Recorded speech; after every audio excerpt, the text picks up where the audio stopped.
2018 সালে আমি জনাব তারেক রহমানের কাছে নির্বাচনী ইস্তেহার পাঠিয়েছিলাম। 9টি ইস্তেহার, 11টি ইস্তেহারের মধ্যে প্রথম ইস্তেহারটি আমার ছিল এই ঘিওর দৌলতপুর শিবালয় নদী মাতৃক 3টি উপজেলায় প্রতি বছর নদী ভাঙনে এই 3টি উপজেলার আমার মেহনতি খেটে খাওয়া মানুষ, কৃষক, শ্রমিকদের সহায় সম্বলটুকু ভেঙে নিয়ে যায়। অসহায়ের মতো রাস্তায় জীবন যাপন করে, পলিথিন দিয়ে ঘর উঠিয়ে রাত্রি যাপন করে, যেটা আমার চোখে দেখা। সেই দুর্দশা থেকে মুক্ত রাখার জন্য আমি ওনার কাছে প্রথম একটি ইস্তেহারে বলেছিলাম এই 3টি উপজেলার যে চরাঞ্চল রয়েছে, প্রত্যেকটি উপজেলার যেসব জায়গায় নদী ভাঙন হয় সেই নদী ভাঙনকে চিরস্থায়ী অর্থাৎ স্থায়ীভাবে নদী শাসন করে এই নদীর ভাঙনকে বন্ধ করে চরাঞ্চলকে উন্নয়ন করে একটি আন্তর্জাতিক বাণিজ্যিক কেন্দ্র হিসাবে গড়ে তুলব। যে কেন্দ্রে এই 3টি উপজেলার মেহনতি মানুষরা কর্মের ব্যবস্থা হবে, যে কেন্দ্রে এই 3টি উপজেলা মানুষের শিক্ষার ব্যবস্থা হবে, যে কেন্দ্রে, যে বাণিজ্যিক কেন্দ্রে এই 3টি উপজেলার প্রত্যেক শ্রমিক, প্রত্যেক অফিসারের সন্তানদের সুশিক্ষার ব্যবস্থা থাকবে। প্রথমেই উনি আমাকে অভিনন্দন জানিয়েছিলেন এই প্রকল্পটির জন্য। উনি বলেছিলেন যদি বিএনপি ক্ষমতায় আসে আপনার এই এলাকার এই চিরস্থায়ী নদী বাঁধ এবং এই বাঁধের ভিতরে যে চরাঞ্চল সেই চরাঞ্চলকে উন্নয়ন করে সড়ক পথ, নৌপথ এবং বিমান পথের ব্যবস্থা করে এটাকে আন্তর্জাতিক বাণিজ্য কেন্দ্র হিসাবে গড়ে দেওয়ার জন্য যা দরকার উনি করবে।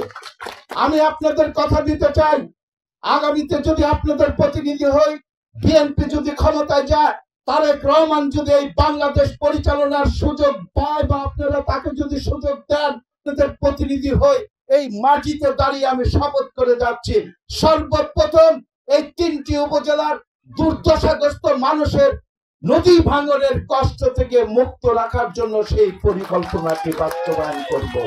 পাশাপাশি আপনাদের সকল দুঃখের, সকল সুখে বিদায় নেওয়ার আগে বলতে চাই যে অধিকারের জন্য লড়াই করেছেন, যে অধিকারের জন্য আপনারা জীবন দিয়েছেন, যে অধিকারের জন্য বাড়িঘর ছেড়ে 15টি বছর ঢাকা শহরে গিয়ে রিক্সা চালিয়েছেন, যে অধিকার বাস্তবায়নের জন্য ঘন্টার পর ঘন্টা, দিনের পরে দিন, মাসের পরে মাস, বছরের পর বছর বাপ মায়ের চেহারা থেকে দূরে থেকেছেন, সেই অধিকার আজকে এসেছে।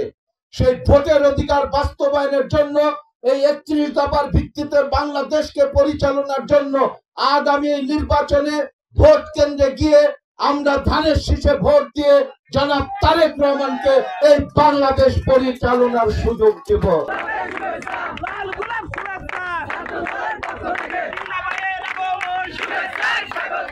লাল গোলাপের শুভেচ্ছা, জিন্দাবাদ আগমন, শুভেচ্ছার স্বাগতম, জিন্দাবাদ সালাম দিন, ধানের শীষে ভোট দিন, জিন্দাবাদ সালাম দিন, ধানের শীষে ভোট দিন,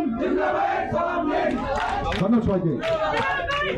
মানিকগঞ্জের নেতা আছে, মানিকগঞ্জের দুঃখী মানুষের নেতা আছে,